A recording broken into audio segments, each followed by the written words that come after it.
This season of the Urban Conservative podcast is brought to you by Newton for Senate, working to improve education, reduce taxes, and keep North Carolina #1 for business. Find out more at newtonforsenate.com. This episode of the Urban Conservative has also been sponsored by Case Technology Consulting. Help your business get value out of its data and become more efficient and streamlined. Case Technology Consulting. Check out the link in the description.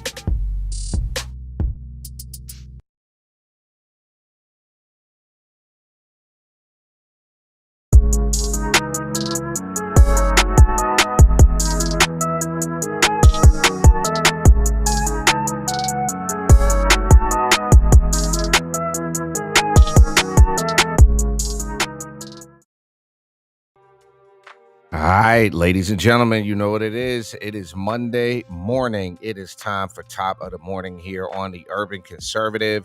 I am Abdul Ali. I got to give a big shout out to my twin brother, Raheem, Architect Soto. Hope you all had a fantastic, amazing, blessed, safe, and wonderful Thanksgiving holiday. You are checking out the best 30-minute morning show on the planet. And if you haven't done so already, you see the website on your screen. It's TUCONSERVATIVE.com. That's where you can go to support us and our mission to share conservative values and principles to urban communities, to help people think before they vote, and to change the narrative in urban communities across this great nation of ours. Today's show is being brought to you by none other than your good friend Abdul Ali for Congress. I am running for the U.S. House 12 Congressional District. You can find out more about our campaign to flip 12 by visiting aliforcongress.com.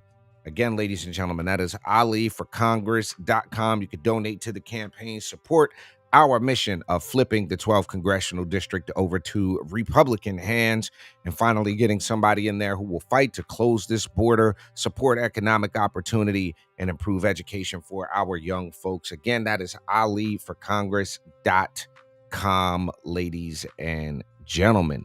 It is Major City Monday.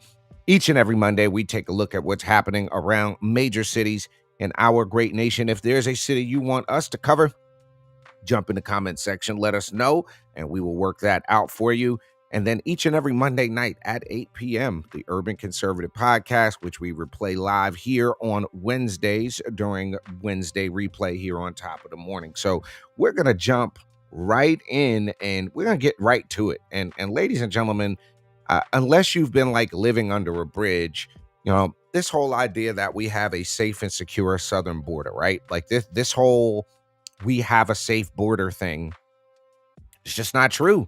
I mean, when you look at the number of people that have come across the border since Biden has taken office, it is astronomical.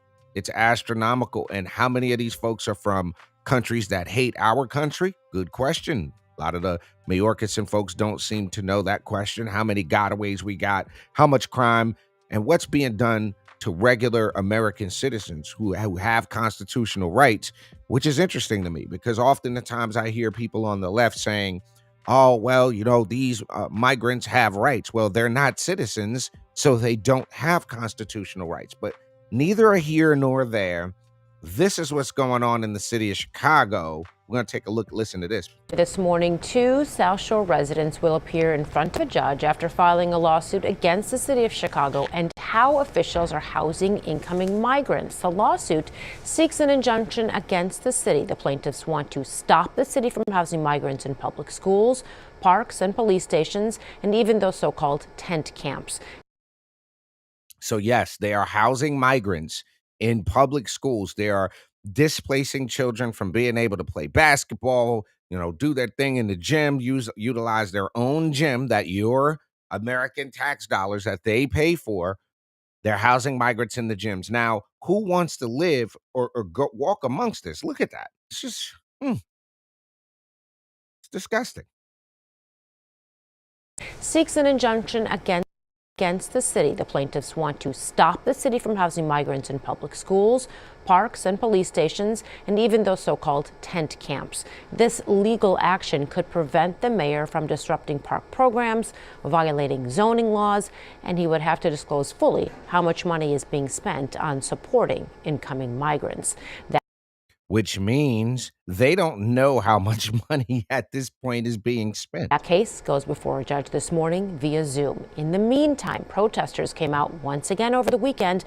They are against the city's plan I just got to tell y'all, for the record, if you got black people out in the snow, to build a they serious winterized about base that camp thing. for migrants at a vacant lot at 38th in California. 12th Ward Alderwoman Julia Ramirez says construction will begin today, even though soil tests show the land is contaminated with toxic metals and is not safe. A while back, they tried to put a playground. They couldn't. They tried to put a school. They couldn't. People did background histories on this site. It was contaminated because it was a railroad track disposal. The winterized base camps would temporarily house up to 2,000 migrants, many of whom have been living at the airports and police stations around the city. But in conflicting reports, the mayor's office tells us construction will not begin today over in Brighton Park, and right now, it's simply not clear when the work will start. So still, Val. Wow, ladies and gentlemen, there you have it. American citizens being displaced, being pushed out of their own facilities, their schools, their parks to house illegal migrants. Also going on in Chicago this weekend, they're investigating a slate of robberies, which tends not to be surprising with what's going on in Chicago. That tends not to actually be shocking.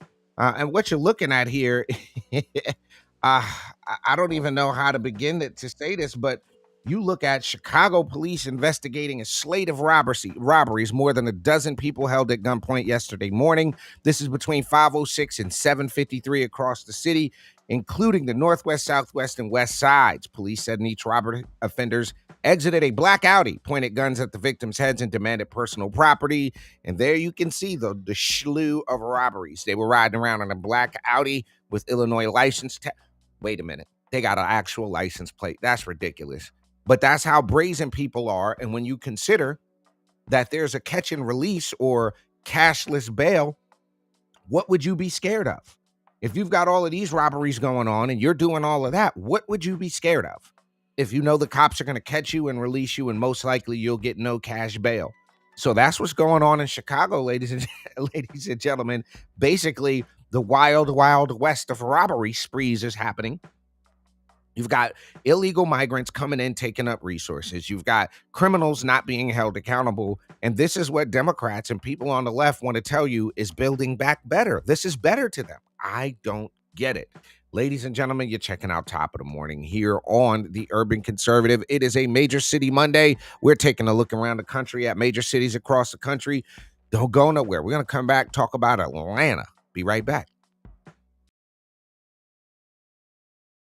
Just because you're black doesn't mean you have to vote Democrat. This year, in order to see benefits for our communities, we need to vote outside the box. Find out more by visiting us at TUConservative.com.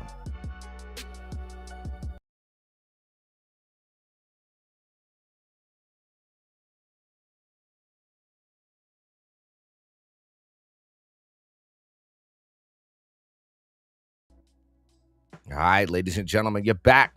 TUC, Top of the Morning, Major City Monday. You're joined by Abdul Ali here. Got to give a big shout out to everybody watching from across the country. Let us know where you're watching from so we can give you a shout out. I got to give a big, big shout out to everybody that had a wonderful Thanksgiving, man. I think today is the cutoff on leftovers. I think today should technically be the cutoff on leftovers. And then you can start throwing your Christmas trees up now. Now that we're past Thanksgiving, I think it's okay to start throwing the Christmas lights up and such. So enjoy that. Have at it. We're going to move on over to the Atlanta area. And your boy right here, I'm going to let that soak in for a second. You know who that is, right? That's your man, Young Thug. Rocking a mini skirt. Oh my gosh. This is supposed to be gangster rapper, hardcore gangster guy, Young Thug, who is on trial, a RICO case. The opening statements are expected to begin today in the Young Thug RICO trial, who's accused of co-founding a violent criminal street gang and using his music to promote it. The Atlanta-based artist, whose given name is Jeffrey Lamar Williams, is charged with violating Georgia's anti-racketeering and gang laws, among other things.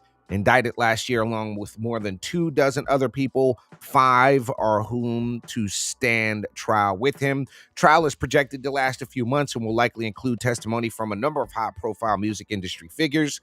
Prosecutors are expected to take the controversial step of using Young Thug's rap lyrics as evidence against him. Okay? Young Thug's eccentric style and mumble rap, along with his breakout hits such as Stoner and Best Friend, made him popular. His high-pitched vocals can be heard in the background of Childish Gambino's This Is America, etc., etc. He won a Grammy in 2019 for co-writing efforts on the track, which included 21 Savage, Quavo, Black Boy, JB, Slim, Jimmy, and duo Ray Shremmond. He has several mixtape and 3 studio albums, including his recent Business is Business, which was released in June. He's collaborated with Drake, Chris Brown, T.I., Travis Scott. He was signed to Gucci Mane's label. Now, a Fulton grand jury indicted him in May of 2020. More charges were added in a subsequent indictment in August. The second indictment accuses Young Thug and 27 other people conspiring to violate Georgia's Racketeer, Influenced, and Corrupt Organizations Act. Hit him with the RICO.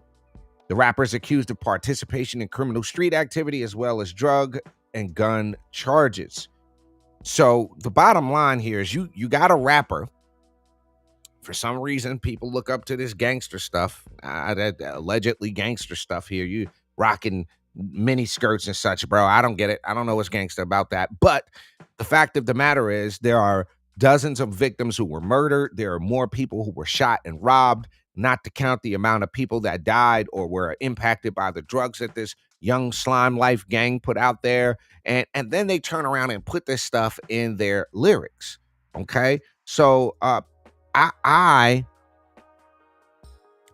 for one want to watch the results of this trial, because this should set a standard.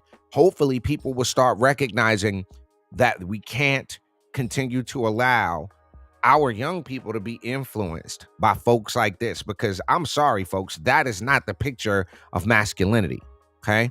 That is not the picture of masculinity. So let's keep our eye on the Young Thug trial going on in Atlanta this week. Again, trial starts today.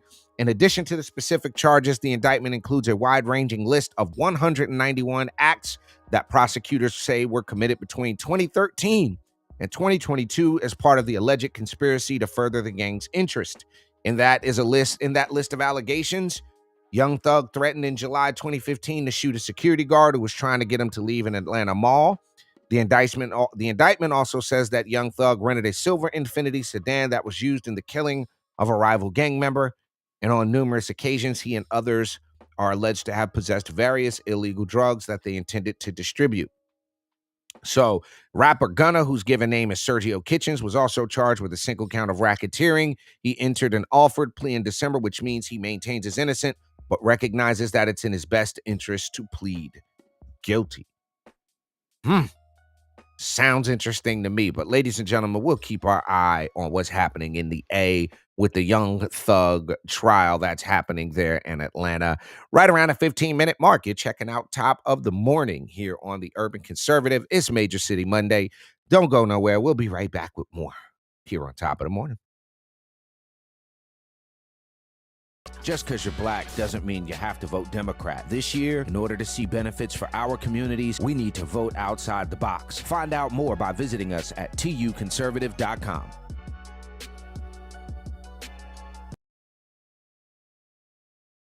Episode of Top of the Morning is brought to you by Edward Jones financial advisor Kelly Harmon, providing you with well-researched guidance backed by Edward Jones' extensive team and technology that help you prepare for retirement, children's education, or other financial goals. Call 252-473-1006 or visit the link on the screen.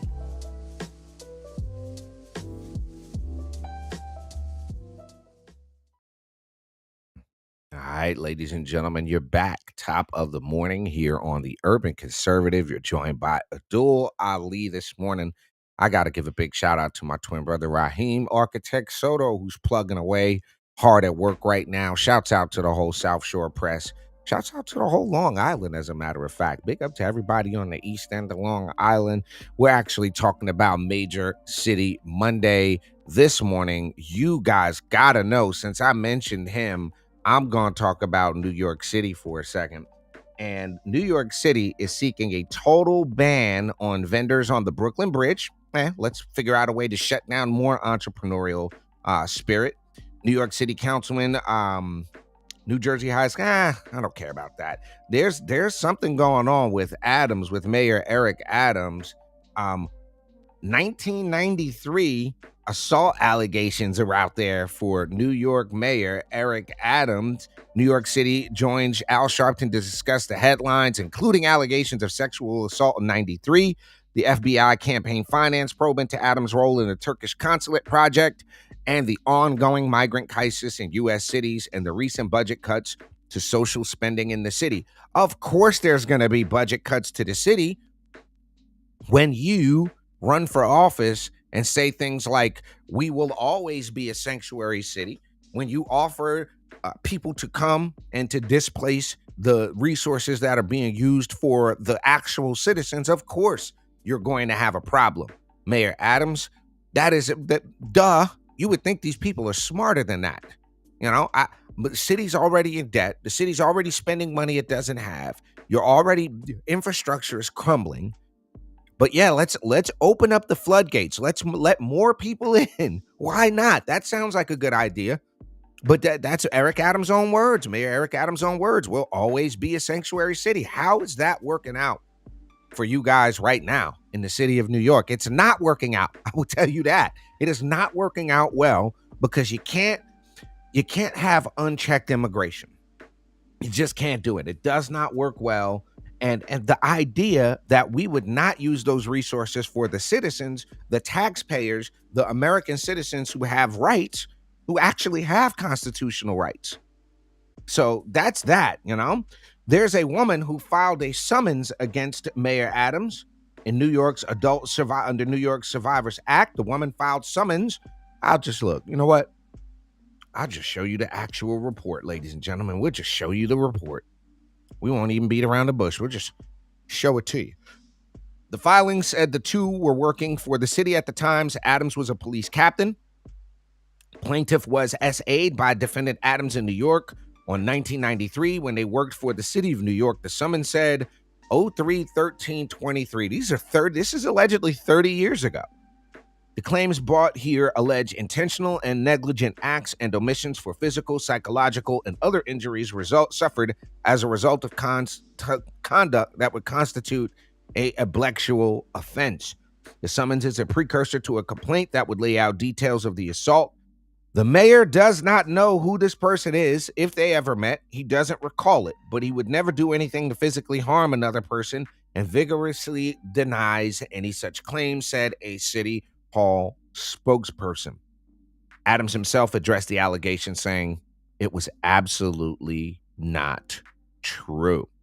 I don't think you have any other option other than to say it wasn't true at this point. But that's what's going on in New York City. You got your mayor being probed by the FBI. You got sexual assault allegations. You got uncontrolled migration. You got city under siege by illegal migrants. And that's what people vote for. That's what you voted for when you got Eric Adams, Mr. We'll always be a sanctuary city. Now, we're going to, on the last tail end of this, we're going to hop over to the 12th Congressional District. We're going to talk about Charlotte. We're going to talk about Charlotte and that situation right there. We're going to talk about tonight at the city council meeting. The Charlotte City Council is expected to vote on a contract for the new CATS bus operating company, the Charlotte Area Transit System Bus Operating Company. National Express Transit is a favorite to take over operations from RATP Dev in February of 2024. Now, a WBT investigative reporter, David Hodges, has been looking into the CATS from violent encounters to safety inspections and driver shortages. The investigations have repeatedly uncovered serious violations and have prompted policy and leadership changes. On Monday night, the city of Charlotte is expected tonight to make a change in the company that oversees the buses. RATP Dev, the company that has overseen CAT's bus service since '03, has not entered a bid to continue beyond February of 2024. The city does appear poised to enter into an $80 million contract with a company called National Express Transit. That company already runs bus systems in Greensboro, Durham, and Charleston. With that potential new contract, the new approach to managing the bus service is expected, with the general manager plan to report directly to the CAT's COO. There will also be more performance standards that come with incentives if they are met, as well as a program similar to a secret shopper with people on the bus who will monitor things like driver-rider interactions, safety, and overall experience. A vote on the awarding of a new contract is expected to be voted on during tonight's City Council meeting. $80 million to manage the new CAT system. Well, there you have it, ladies and gentlemen. We have talked about what's going on in Charlotte. We've talked about what's going on in Atlanta. We've talked about Chicago this week on Major City Monday here on the Urban Conservative. Make sure you join us tonight at 8 p.m. for the Urban Conservative podcast, my twin brother and I, every Monday night at 8 p.m. Also, if you want to support the platform, you can do that on CASHAPP, $TUConservative. You can go to the website, which is TUConservative.com, to support what we do here, which again is sharing conservative values and principles to urban communities across this great nation. For my twin brother Raheem, Architect Soto, I'm Abdul Ali. It's been Major City Monday here on Top of the Morning. Y'all have a positive and productive Monday. Peace.